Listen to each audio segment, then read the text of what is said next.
Okay. Hi, everyone. Welcome to another exciting episode of Designers Craft. This is episode 5. We're very, very excited to get to episode 5. We've met amazing talent.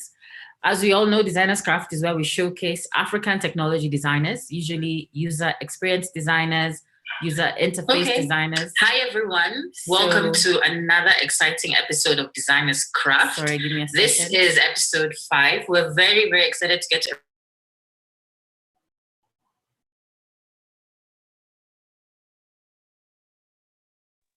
So sorry about that. There was an interruption there. Yes, so we are very excited to get here and user interaction designers, user experience designers, and today is no less. So my name is Kagonya Awori, Dr. Kagonya, and I've been in the field for professionally and academically for over 10 years now. I love user experience. I love design because I find it as a way for us to build technology for Africa that solves African problems. So without further ado, I'm going to welcome an African technology designer by the name of Steve. And I'll allow him to introduce himself. He's from SafeBoda, and I'm sure all of you know about SafeBoda, but let's hand it over to him so we can get to know about him. Karibu sana, Steve. How are you doing? Asante sana, I'm doing well. So like you said, I'm Steve Owoko. I'm a product designer at SafeBoda, and well, currently I'm also handling a product management at SafeBoda. Yeah, so it's close now to almost 2 years doing that. Mm-hmm. Yeah. Great. And how did you get into design? Because you mentioned you mentioned UX design and then product design. So tell us about that journey. How did it start? How did you even hear about it? Yeah.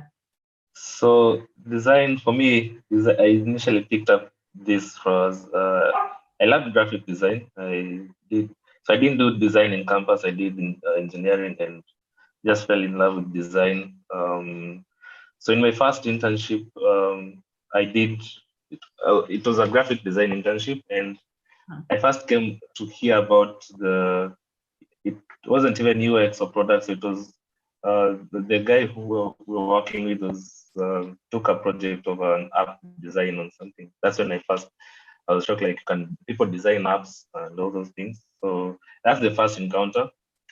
Then the second time, the second internship I got, they're like, oh, so we need someone who can design, have some knowledge with technology, and we need a tech designer. So it didn't even come across as UX or product. It was like technology design, like the current, this is where things are going.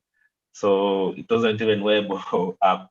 So yeah, so that's how it came. So during that time is when I learned of UX and all those that kind of work. Then yeah, it's when now I was being integrated into that role. So there's part of a bit of creative design and also the UX design that I was also working on. Yeah, so that's how I fell now in love with the UX, because the thing was now the problems to be solved. It was not a matter of now creating good graphics or cards or all those sort of things, but there was a problem that you're trying to solve for customers or for clients. So that's basically how I learned of UX and all this product design and yeah. So you said you did engineering, right? So how did you explain, I guess at the time your parents, how did you explain to them that you're moving from this strong field called engineering and now you're moving to design? Were you kicked out for some time or what happened? No, they're very open about it and they're ready to support me in that. So, well, I did the 5 years, and I think within those 5 years is when I really loved design. So I said, let me finish the course and then pick up on design, because the first, like a week after I completed, I got a graphic design internship. So I told my dad, like, this is what I love. This is what I love doing. I haven't trusted the 5 years of what you paid as fees, but yeah. So that's they were very open about it and very supportive, and they said, go for it. This is what you like, go for it. Yeah. Okay, great. And guys who joined, Karibu Sana, thank you very much for joining us today. If you have a question, feel free to either raise your hand or you can type the question in the chat and we'll definitely get to it. So great. So that's really good to know. Are you in Kenya, by the way? Yeah, I'm in Kenya. So I'm based in Kampala. Well, the requirements, the work requirement would have me based in Kampala because of the nature of the work. You know, designers, you have to research and be on the ground. Basically, because it's also close to Kenya, so I'm based there. But currently, I'm in Kenya. Okay. And yeah. So now SafeBoda, tell us about it. I don't know how many people here have used SafeBoda. You know, you can put your virtual hands up or put a reaction or a smiley face. Anyone use SafeBoda recently? Come on, guys. Come on, guys, you know, give our guest like a chance to at least feel that he's talking to the right audience. But yes, tell us about SafeBoda. So let's assume some people here have never heard of SafeBoda. What is SafeBoda and why is it even called SafeBoda?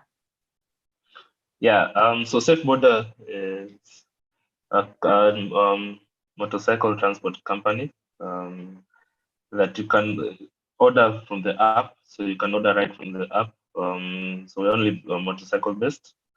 So that's how it started, offering rides and all only rides, and then we grew now doing sending packages or parcels that can fit on a motorcycle. Then we also do we call it cashless transfers, or right now we call it SafeBoda wallet, where you can have money in your account, the SafeBoda account, and use it for trips. Most of the time, we have discounts for those cashless trips, and then we have the food. So this has been there for almost a year now. So a food and shop feature where you can also order food and shop. So for the food and shop, it's in Kampala. It's active in Kampala right now. You'll find that in Nairobi you only have the ride and the send, and then so also we also in Ibadan, Nigeria. We also have the ride and the send. So still trying to explore the opportunities for of getting the food also there to get people to order food and all that. Yeah. So basically, in a nutshell, so we do so we have the main thing as the ride. Then we also do the payments, and then we have the sending the parcels and all that, and then the food and shop where you can order for food or you can buy items or anything you want from shops, different shops in the app. Is your primary market Uganda? Because it sounds like you start from there. You said Ibadan also has the food part. Not yet. Not so, yet. Yeah. So the Uganda is where it started. So okay. We have that as maybe that's most conversations start there. The headquarters is there. Yeah. So we started out in Uganda and then moved to Kenya, then to Nigeria. So those are 3 operating markets. Yeah. Okay, that's good. And how long has SafeBoda been around for?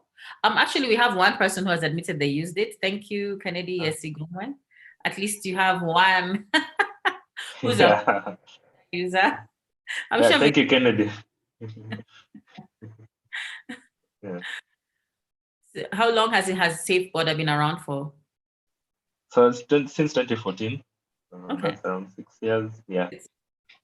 And how are you finding? Yeah. Sorry. Like, who are your main competitors? How are you finding the market? Is it doing well amongst its competitors, or against its competitors, or are you happy with the chunk of the market that you're capturing? Yeah, I'd say I don't know who our competitors are, at least in Kampala, because we dominate that market so well. Great. But the usual companies know the Uber, Bolt. So it's a bit different where we are. But I think in Uganda the SafeBoda is more dominant in most dominant motorcycle transport company. So that's in Kampala. So I'll use the cities because we are not in the whole country. So we have Kampala and then Nairobi. Nairobi, where people use the different companies. So and there are more companies that keep on coming up. There's one I learned of just yesterday. But I think the Bolt and Uber are also common in Nairobi, and Ibadan, I'm not so sure. Yeah, because it's still for us is also still new. It was launched this year, so I'd say we dominate most of the Kampala market. Okay. Yeah. Okay. Yeah. That's good. So now back to your everyday work. What would you say you do? So could you describe now your particular role? What do you do every day and what is that? So if someone is interested in knowing exactly what that is, how could you explain it? So what I do at SafeBoda, I'm a product designer. So I design the product. So basically the product is the app that we have. Design the product. No. So this is the explanation. So the app is the product that we have, and the various features also within the app that we also do. We also have. So I work as a product designer there, and well, my job every day would entail something different. It shouldn't be like a cliche thing. Like every day I'm waking up to do this one thing, the next day the same thing, or repetitive. But it involves different things. One day I'm designing the maybe a screen for the riders or our internal tools. Another day I'm out researching with some of our customers or vendors, coming back and also testing prototypes. So yeah, it would entail a lot of different things. I'll also show you that in our slides. Some few slides I've prepared. Yeah. Should I show the slides now? Yeah. Just to show the process that we go through as we do our work as designers at SafeBoda. Yeah. Sure thing. Just give me 1 second. Yeah.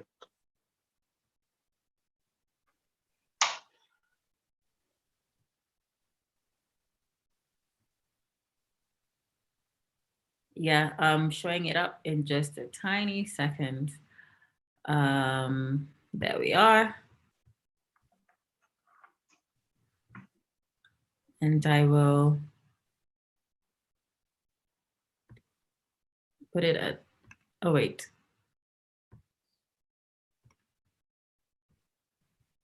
Today I've completely forgotten my technology. There's something like slide share, right? So there's on the top right, there's a button to play. Present, yeah. Present, yeah. Look at that, guys. I blame the cold weather. Nairobi has been so cold. My brain froze. I kid you not. Go ahead. Okay. So, well, to start with this slide, I like this slide. A lot to show here. This is just how organized and disciplined they are. And Wow. to me, this I'd say this gives me passion to really work on the app and really try to help these guys solve their problems, solve their issues. So there's the customer and also the SafeBoders who we work on. So when you do the product, so the customer, we can focus on the customer and also the SafeBoders. So the riders are the customer. So for the riders, we call them SafeBoders. I'll keep on referring to them as SafeBoders. That's something that we're so used to. So yeah. So yeah, this is just an representation of us as a company and what we strive to live for. So the safe is the safety, and the Uh-huh. border is the ride or the bike, and so that's what you're trying to offer. So like in this stop, you'd find people just crossing through like normal or the other borders. They just come and cross, and it's very risky. Other cars are crossing and the lights are red, but they just come crossing at very high speeds. And yeah, there are a lot of accidents. And I may not have the data, but usually, like every day, there's a motorcycle accident, and they're filled up in Mulago Hospital. So I find that like this representation this is what we strive for as a company. So this is not Nairobi, because in Nairobi, I rarely see bodas waiting like this. No, they do. Yeah, for us, they should wait. That's the policy to provide safety. But this is Kampala. Yeah. Yeah, in Nairobi, maybe now it's time to look out for because they always wear orange, right? That's Yeah, another. look out for the orange riders. Yeah, I like that. So it makes it distinct. It's this orange brand you see everywhere, and then you know that you're going to be safer on this one versus that one. But you're right. yeah, Accidents, border accidents in Nairobi. I think I got a recent stat from a cop. It's they're the highest. It's because it's the highest number of road accidents is from borders, basically. So yeah. it's quite insane, as in the daily occurrence, not in terms of numbers, but in terms of of people, but more like number of accidents. So it's quite alarming. But yeah, hopefully Yeah. many will, because traffic lights are a rumor for many border riders. Yeah, true. Most thing. Uh-huh. Then the other thing is, yeah.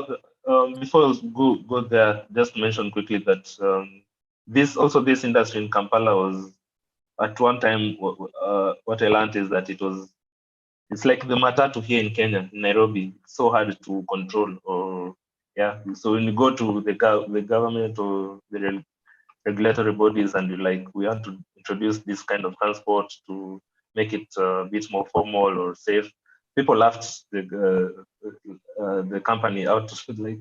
Like this is something you can't achieve. You can't regulate this confusion, because it's a lot of confusion. It's a hectic thing. But a few years down the line, this is happening, and yeah, so hope this can be transferred to the matatus in Nairobi. Yeah. Praying with Yeah. This is great. Yeah, this is great to create that. I mean, belonging to a company. That's why I love design, because you contribute to technology. And as you can see, technology can change behavior. So you get a company that deals with safety, you get a company that says, we're going to be deliberate about ensuring our riders are abiding by these rules, or abiding just with safety. And you have an impact in an entire economy. So, I mean, that's work. That's really, really great. Yeah.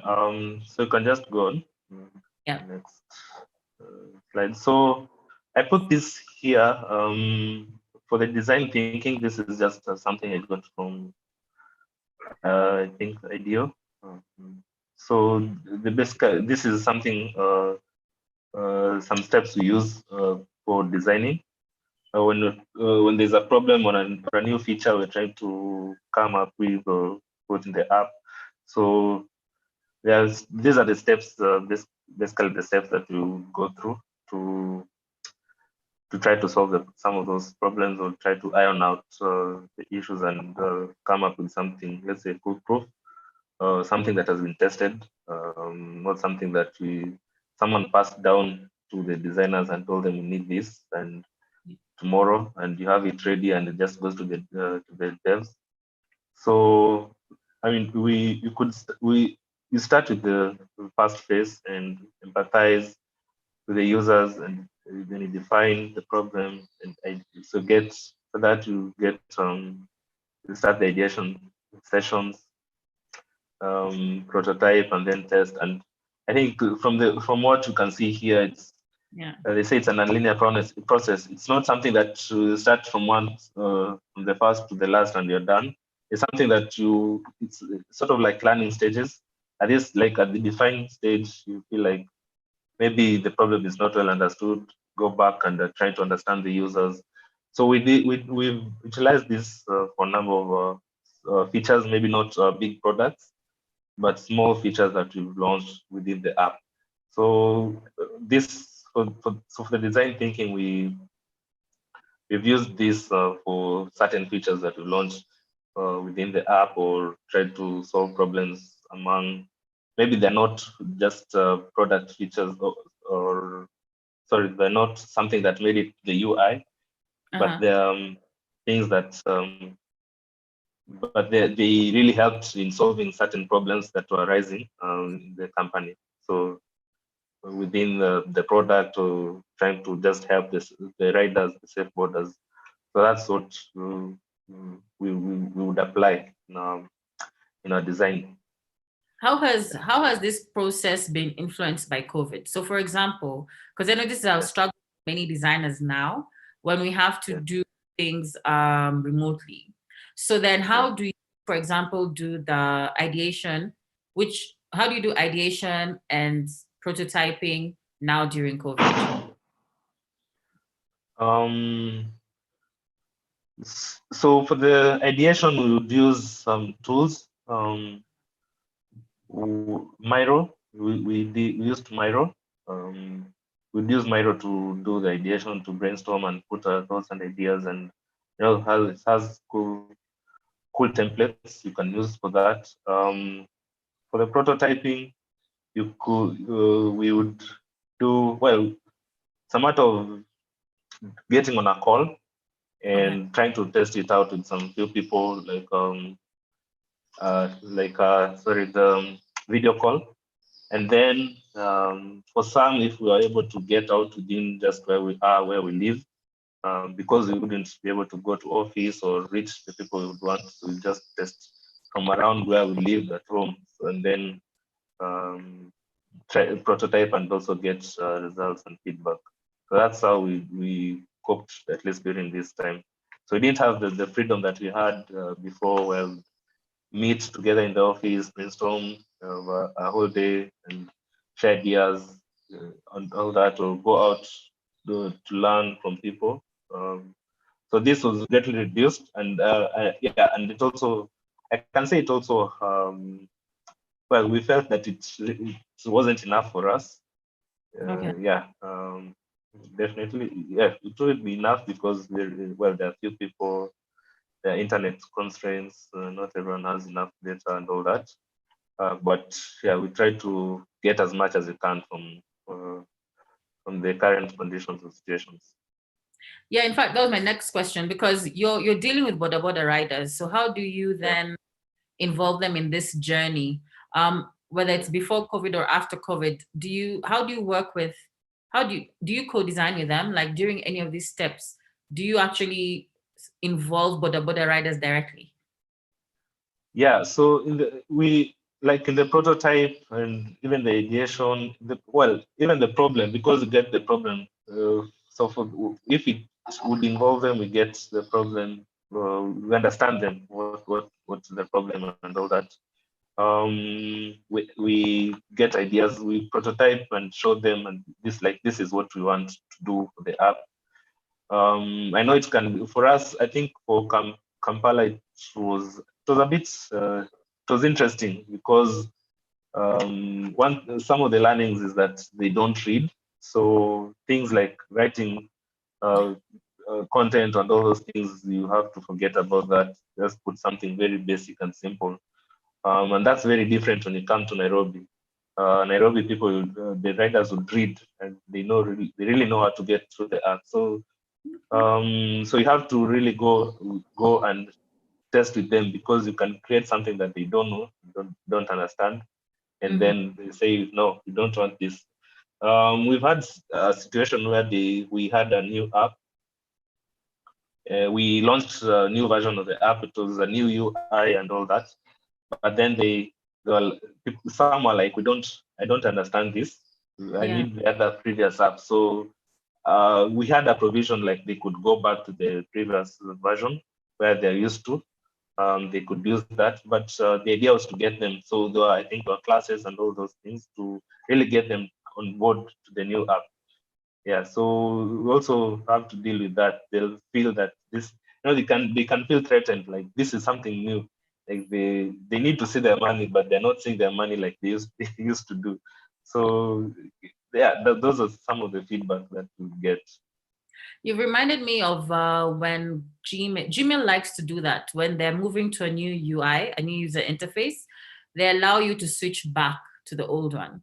So then you have the option to stay where you're comfortable, or now to go into this new funky user interface. And then slowly we just find ourselves moving to the new one. So it's this phase, walking the journey with the people and then allowing them to give them a sense of control. So I really like that tactic. By the way, guys in who are joining us live, please feel free to ask questions. You can either put your hand up or type a question, or even put your video on and ask a question. So this is your space. Ask any questions, and we're very, very happy to answer. We're very happy to have Steve joining us today. So I guess if we move on to the next slide. So what happens here? Yeah, so the next slide, I just put some title dates. So this is business goals, or the OKRs. So OKR is objectives and key results. So these are like what the company sets, like they want to do. This is what they want to achieve maybe in the next 6 months, next 1 year. And it has like key results. So it's something measurable, like how can you measure this, the success of this within this period and this time. So this is, so once that is decided among the management, the top management, we get to now, it's broken down for us as designers. This is what we need to do for on the app or design. So I think whenever we think of, I think most designers would think of design as, or UX design as focusing so much on the user, which is not wrong. And there's also the company goals or the business goals. So these are also that need to balance the business goals and the user's needs, so that we're not doing the user's needs and the company goals are not being met, or doing the company goals and the user's needs are not being met. So the most important is the user, but I think it's also good to look at what the company would want to achieve, and then also now work with that now, like what would our users want with this, to stay, at least even to stay focused when developing the product.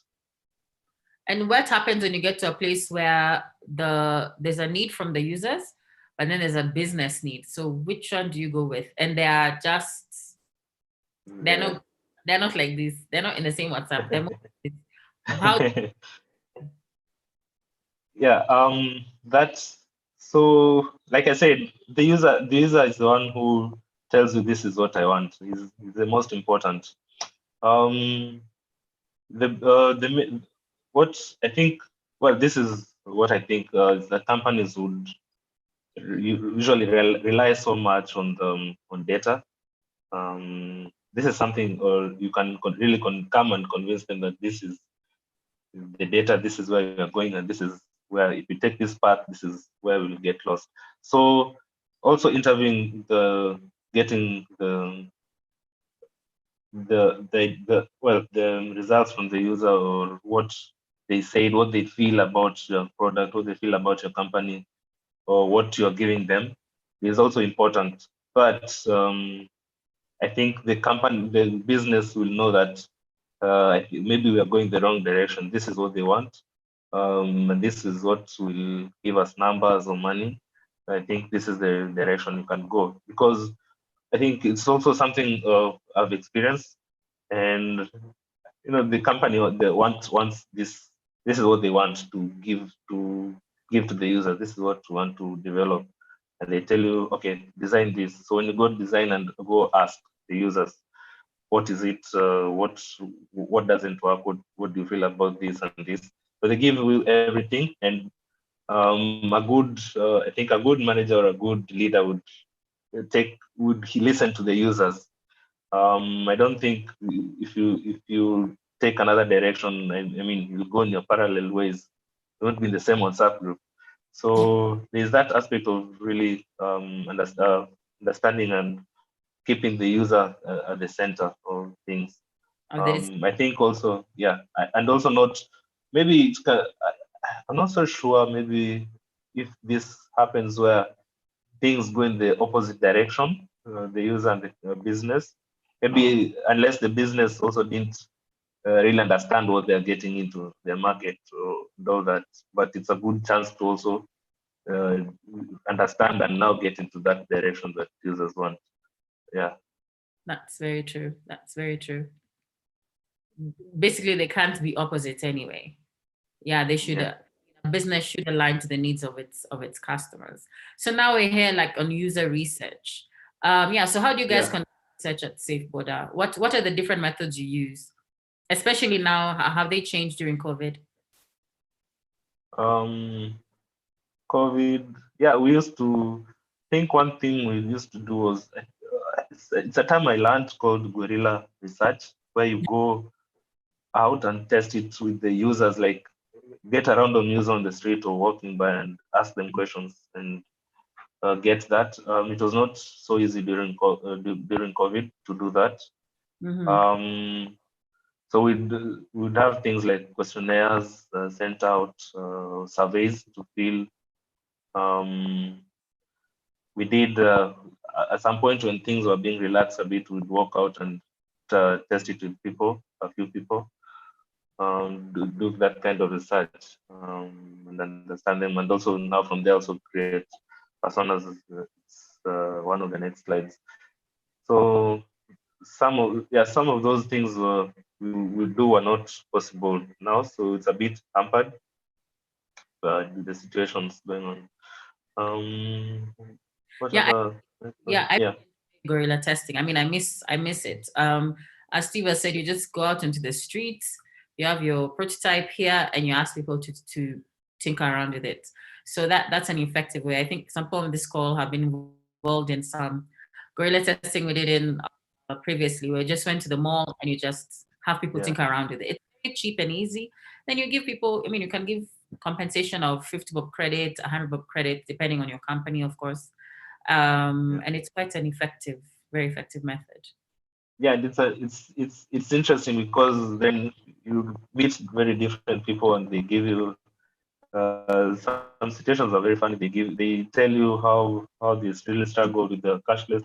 So you kind of go with that goal to test something, but then you come up we get after you're done there. It's like you come out with some other issues that you never know were there. So maybe why people don't prefer using cash over cashless, yet you're going there to ask them would they prefer buying food this way or this other way, very, very, very diverse situations. So it's also interesting. In those cases, some would tell you, I've never heard of the app, yet the people who ride outside next to them, they never use it. So yeah, it's a very interesting method Mm-hmm. to use. Yeah. I'm reading some comments Um, here. yeah. So, from Ivan, who says he was among the people who laughed, I guess, when SafeBoda got into Kampala and was going to change things, but now he's very amazed by what it becomes. So that's really good. Then Yeah. says he talks about personalized user design. So currently, design is for all users. While if you look at product space, we are moving towards personalized content recommendations. Um, so yeah, I guess it's talking about how you can use personalized design and then moving into that direction and ensuring that you're specific to the needs. So I guess he's agreeing with that. So so he's asking about how do you use, yes, that's a good question. So how can you design using data? So you talked about when you come to that decision point where sometimes maybe if the business need, you're trying to justify to the business a need that the users have, it's good to rely on data. Could you give us maybe a concrete example of how in SafeBoda, maybe one example where you guys looked at your data and that informed the decision that you made? Yeah. I'd say well, I'd like to comment on on the data. There's looking at the qualitative and the quantitative. So I think the qualitative is all these things that we do with the research and trying to empathize with the users. And the qualitative would I'd put the data on that, trying to get data on various data on the things. I mean, what users do or user behaviors. And there's something we did on the funnels thing. There's something called a funnel. So for something like the food feature we have ordering food through the app. So we had a funnel, sort of like, so from the process from the homepage, you have, so the next step is you have a sort of a small onboarding screen, and then you get to the food restaurant lists. Then from the restaurant list, maybe you select a restaurant, you select the food. So those are various screens the user has to go through. And maybe he clicks checkout, goes to the checkout, that's another screen. He clicks the checkout button or proceed, and then it goes to the screen where it's told food is being prepared. So analyzing that, we had wanted to see why are there reduced numbers, because you start at the homepage, the numbers are high, and you reach at the checkout screen and the numbers are low. So some of the things, what should we see, what should we look at and say, we can eliminate this, we can try to improve this and all that. So an example is that we found that between the homepage and getting to the restaurant list, we had an onboarding screen, and we had users drop from that screen, and also realized that it really didn't help. Maybe it really didn't help them because it just tells you can now order food and all that. So let's say a user taps on the food tab on the homepage, and then goes to the next screen. Maybe he's hungry and expects to go next, but he gets that page. Maybe internet decides to go off on those things, and it's just frustrating. So I think that's one of the things that guided us in getting that page off, that screen off, and then again measuring. At least people now order food from there, because the experience, I think, with shopping and all that kind of thing is that people want to do things in an instant, sort of a snap of a finger. And you are putting a barrier for them. So even after that, you can measure and see that, well, it had a bit of an increased conversion from there. Yeah. And what do you guys use to collect it? What is your to see panels and the drop-offs, the heat maps? What to Sorry, I didn't get you, but we have data that we would track how people go from the homepage to checkout, and also to rating the screen.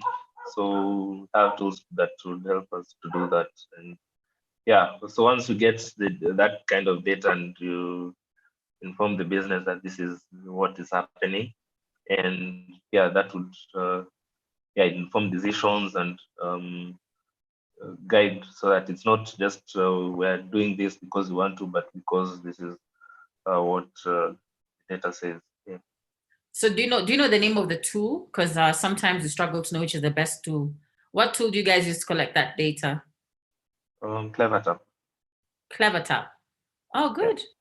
Great. Because actually, I know a couple of people who are looking for the best tool. So thank you for that. So guys, CleverTap, collect that data, and know it's different from, these tools are usability tools, which are different from your, debugging tools and other tools. So these ones are for UX. We need to know as Steve has explained, you know the funnels, you know the heat maps, you know where people click, where people drop off, where people don't click. So that's really good. That's really good. Time is flying. Let me to the next slide for you. I think you've talked about interviews, but I wanted to dwell on empathy. Could you tell us what empathy is? This is just sort of like getting to the shoes of the users and try to understand what they feel, what they're going through, what they feel about things. So whenever I do the research and try to the interviews, there's some key things you want to get from them. Things like I feel, I thought, or I felt, those kind of words. And because now then you'll get to really understand, this is what they face, this is their problem. Then this is how maybe I can handle them. So like this guy feels like I always crave for food from local restaurants and street foods, but none of these apps offer this. So none of the other apps offer that. They offer food from high-end restaurants. So there's that kind of I feel. So there's that sort of a sadness in that statement. You can also relate. Like, they're not the cheap kind of foods and that kind. And then I can. So the next one, I can personalize my buffet when I walk into a restaurant. I can't do it on these apps. So there's that I can't. So I think let me just put it so there are those keywords that you get from whenever you go out and test from users or do research. What are they really feeling? They can tell you, this doesn't work. But it's sort of like getting into their mind and trying to understand why or what happened. So what do you feel about using this app? What do you feel about what's the issue that you had? So that would really get you to understand their problem from their perspective, and now get to apply or to go and work on that problem. Okay. So putting yourself in the shoes of the users and then, as you said, getting to solve that problem. Yeah. Okay. Yeah, and guys, if you have any questions or comments, just feel free to tap or raise your hands. So yes, user persona. This is a great top point here. So for those who are not familiar with user personas, what are they and how have you guys used them?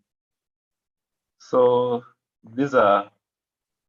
from the testing, I don't know how you can do this if you haven't tested. You come up with something from data. I'm not so sure, but if someone has done that, can help us. But from the testing and from understanding the users, this is what you do next before now going to into the full design. Getting to know, getting to create. It's a fictionalized person, or you can use the person you talk to and get to know some of the details. So it has their details, the age, where they work, what they do in the evenings, or where they take the rides, how much they spend, things like those. So the idea of these personas is they're trying to understand the things that you want to get to know, like who are your users, which category do they fall in, what time would they use your app, what are they really interested in. Some would be interested in the ride, some would be so much interested in the food, ordering food at this time of the day, and all that. So it just gives you a perspective of who your user is, and now working with that user when you are now designing your product or whatever you're designing. Yeah. Do you have different personas for the border riders? So could you give us an example of two different personas of a border rider? You could have so the most riders, I think what I learned, and also what is there is that there are those who have a rider who was a wife and a family. Oh. Then you have riders who are youth, who are there for just for the they're there for the money, but they're youth. Maybe they're not married or all that. And then depends on where they come from. The time of the day they prefer working. I think right now wouldn't be so good because of curfew and all that. But you'd have things like the time they prefer working, how long they prefer working during the day, what kind of orders they prefer taking. Some would prefer taking doing rides. Some are okay doing also doing rides and food and all that. Yeah. Also, so so you'll have even some of those young riders. You'll find that they're married and have a child, so they have someone to cater for at the end of the day. So you have someone working the whole day so that they can be able to cater for the family. So sort of like a family. They want to. They are trying to cater for the family. Yeah. Okay. I like that you have it sounds like the riders have a choice. You said that some prefer to do only people as opposed to food. So they can choose what Yeah. they carry, or rather who. Yeah. The idea is to have them make much money as possible, but Okay. they feel if it depends on the perspective. Some feel like I'd rather do rides. It has money. Some That's how they think. Some think that I can also do food, maybe, and also supplement on the earnings that I get. But the idea is not. The idea is to have them do everything to maximize on where they can earn from. They can earn money from. But depends on people. Some think that they cannot do food. That's something. It's not manly. Yeah, that's something we received. Yeah, those are the interesting feedbacks we received. Uh, Unity. yeah, some say that they can. Yeah, those kind of feedbacks. Okay. So Michael wants to tell us a bit about personas. I guess Yeah. Michael, you can tell us for a minute.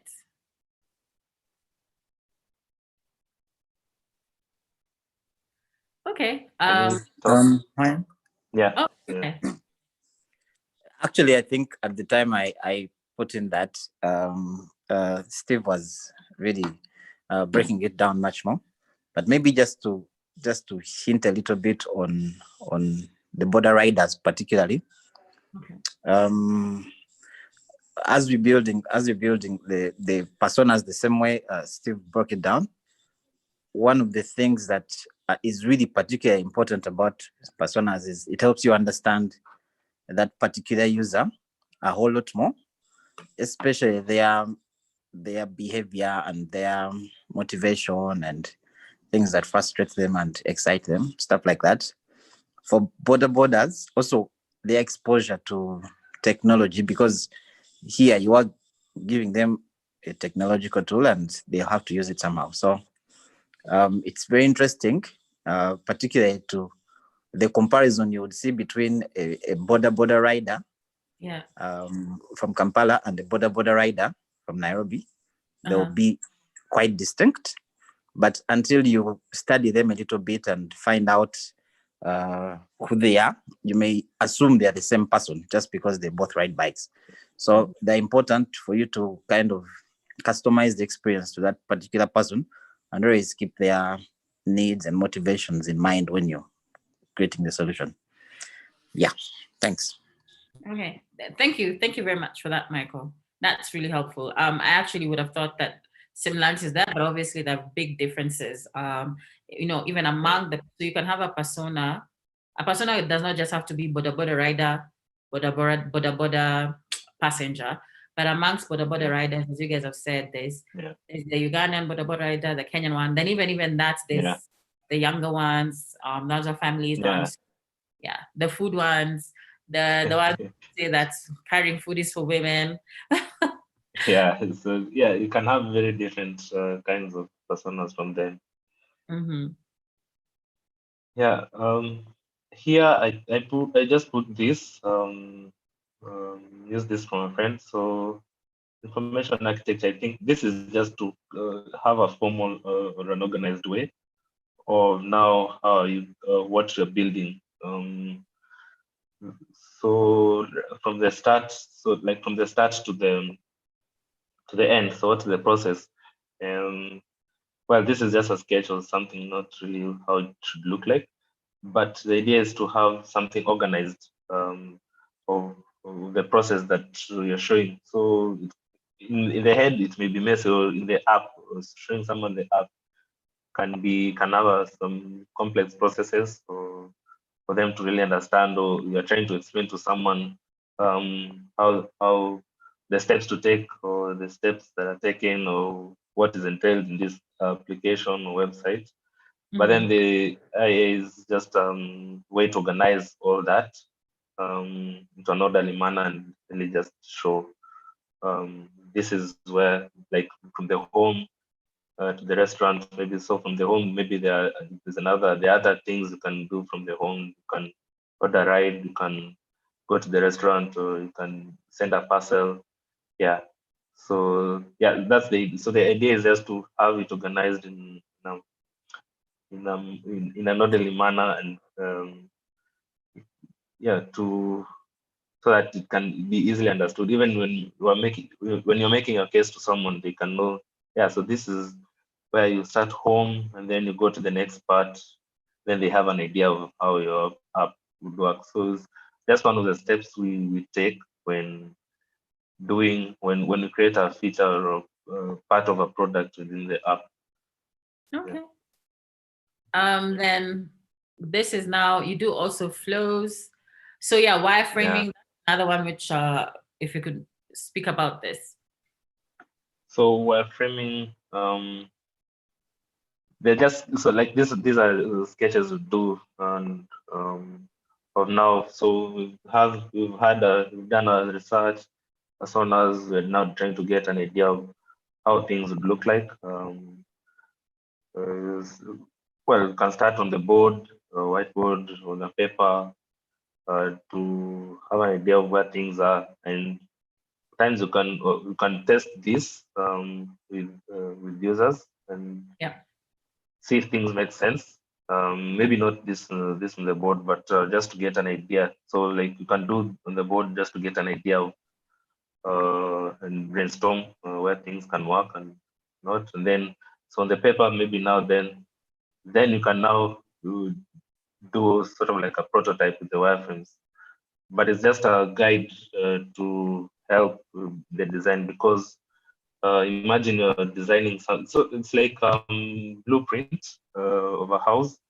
You can't have the house build a house without the blueprints ready, because you know how those things work out. You have very weird structures without those blueprints. So this helps the design process. So for the design, if you start working on the UI immediately before this, it can either take time or you'll have to do back and forth. So also the wireframing helps if you're in an agency or in-house designer in a company that really doesn't focus on product. It can help you in sign off, but the company agrees, the business agrees, this is what we want, this is how it will, this is where things are placed, and all that. And once it's signed off, you can work on the UI, the colors, and all that, knowing that you won't have back and forth all those files stored in a computer. Yeah, final version, all those. Yeah. That's true. That's true. I just now to dwell a bit more time on this. So this is, talk to us about this, because you said it's not launched in Kenya yet. So this is new to our eyes. So these are some of the things we're trying to work on. So, well, it was launched, but right now it's off. These are business related issues. I may not be able to say now, but we had it. We had it before. So like in this case, the screens you're seeing here, it's just some ideas we're trying to come up with and test with the users and see things work. Are they too much for an MVP launch? Yeah, and some of the things we realized, yeah, they're too much for an MVP launch. We just need something that they'll come and click and order food instantly without trying to think so much. And then maybe in the future we have a lot of put in a lot of things. And we also don't want to complicate things for them. Some of them may be seeing it for the first time. There are not so many other apps. The other competitive app that was there when we launched is Jumia Food in Uganda, in Kampala. Mm-hmm. Yeah. Then in Nairobi, we had Jumia, Uber Eats, and Glovo. Yeah, so the idea is, so the prototypes is just test, some amount of testing with the user and seeing uh, uh, what can we improve, what can we leave out, what are some of the pain points that we can also work on, try to fix before now we say this is what we are good with and okay with, and this is we're satisfied that this is what the users will use, and sort of like a guarantee to the business. Yeah. And so, given that you have this competition, how do you ensure? And like, how did you guys decide what to add here or remove that can then either make the user experience better or make it better than the other competitors? So what did you guys, based on the research, so you've talked to us about this process of research and testing, how did you again find that thing that you said, this is how we're going to stand out and offer or meet a need that the other guys are not meeting? Yeah. So some of the things we had things like what we offer, the food, first and foremost, the the local affordable, let's say cheap. The food is cheap, not just affordable. It's cheap for them. It's not something you get on the other competitor apps.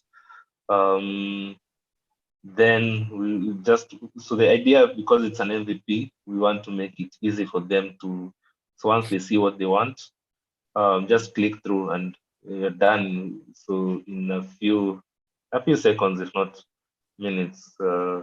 Yeah. So the idea, so for the MVP, we just wanted to have them get done with the process quickly and not make them stall or think like, what does this button do? What will this do? Like here, there are a lot of complicated things we have on the second screen. They could choose a buffet, they could choose salads, the filters, and some rating stuff. So there are things we would not want them to have. So that cognitive load to try to understand like, what does this do. So just have them see the food they want, click through, and they're already checking out and ordering their meal. Common things being ordered there, the Rolex, which is quite cheap. So you'll have that at around Kenya shillings. That's around 40. Yeah, 40. around 40 shillings, 30 to 40. Yeah. Wow. If it's cheaper, someone can just say, yeah. So, and that's done on the app, and you have someone bring it for you, a rider bring it for you. Yeah. That's good. I mean, when you said Rolex, I was happy because it's a very colloquial or locally known meal in Uganda. Yeah. So Yeah. I have a craving for chips muitu. Chips. But there's no app where I can go and look for chips muitu. Or sometimes bring like for mutura. At least now there's mutura like on Uber Eats. But you see, some of these local dishes that have names like chips muitu, they should be on these apps because that's what we want. One day you can have pizza or lasagna. Another day you just want chips muitu. So that localization and allowing people to just even mindy boiled maize. So the idea, you're very right. So the idea was to have it. What we do now is really get food from roadside Yes. vendors. Yeah, so that's what happens on the app currently. I think when we go to the next slide, I can just conclude with what we have now. So we have people, the vendors who are, let's say, like here at the roast maize. There they have more things like the chicken, the roast chicken on the roadside. They have some meat sticks, that kind of thing, and even the maize and some snacks. And so the Rolex also, because they're also on the roadside, not the way they sell here, my Pasua and Smoky. So that's the kind of, so we have people selling the Rolex just on the roadside, and that's where they go get the order and deliver. And I mean, that's what people eat, and it's the way you see. I don't know. You'd see the Rolex. So you'd see the Rolex. Okay, let me do the Mutura guy. So you sort of have the Mutura guy, who you go to. But then you go to a fancy restaurant and they tell you they sell Mutura, and it's sort of a different scenario for you. Like people say it's too clean, or something like that. So you'd rather go back to your guy and do that. So for us, the idea, is having the local, what is common with the people. So that's the main thing we want, and then maybe also do the, or have the pizza restaurants and that kind of chicken and all that. Yeah. Okay. I mean, I like that. And you nailed it on the head. You can go to look for Mtura from, a fancy restaurant, and it's more expensive, but not as dirty, as bloody as the one that you. So allowing these local and small businesses to get a wider market is something which I think is very commendable.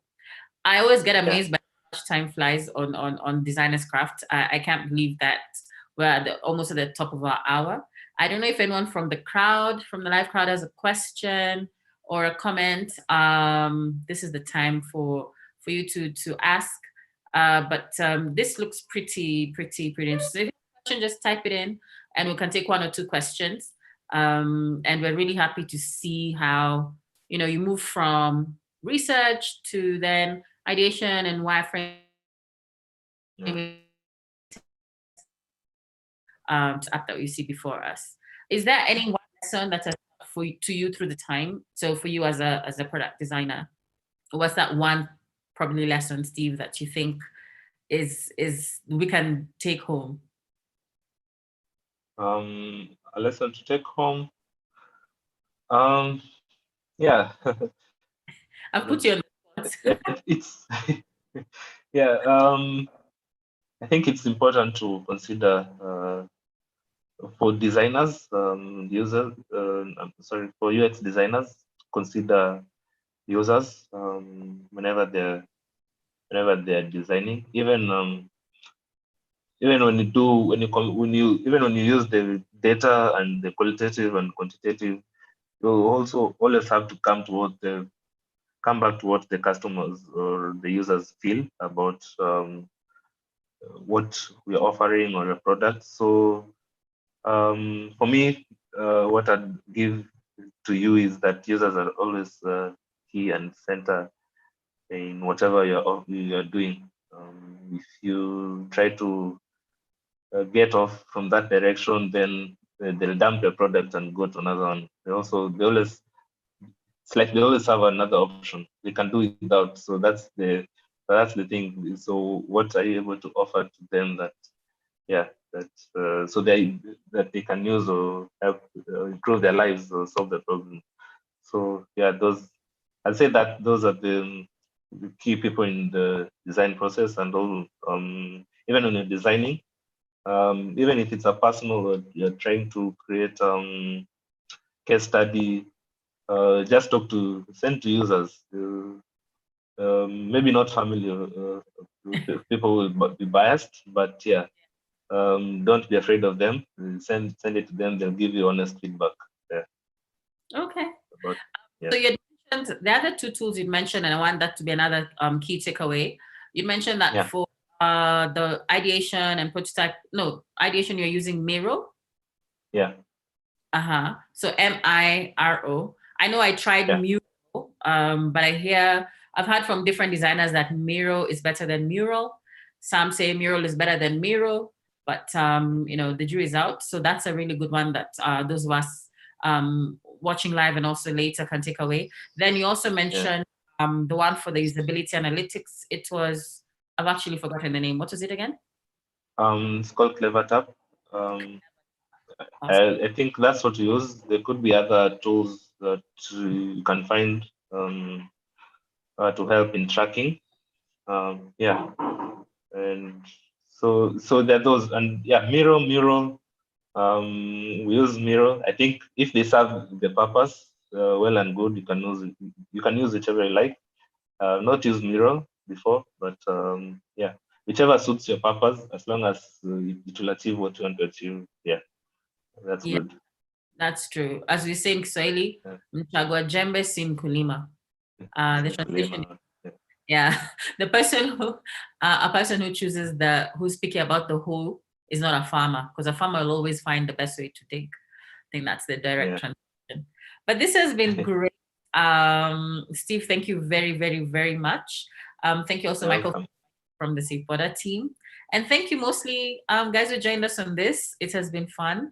We've learned, I've learned a lot, and it's so good to see how another technology designer is really shaping design and ensuring that we deliver the best to our consumers. So join us again next time, and for now, ciao, asante ni sana. Asante. Bye. Bye-bye.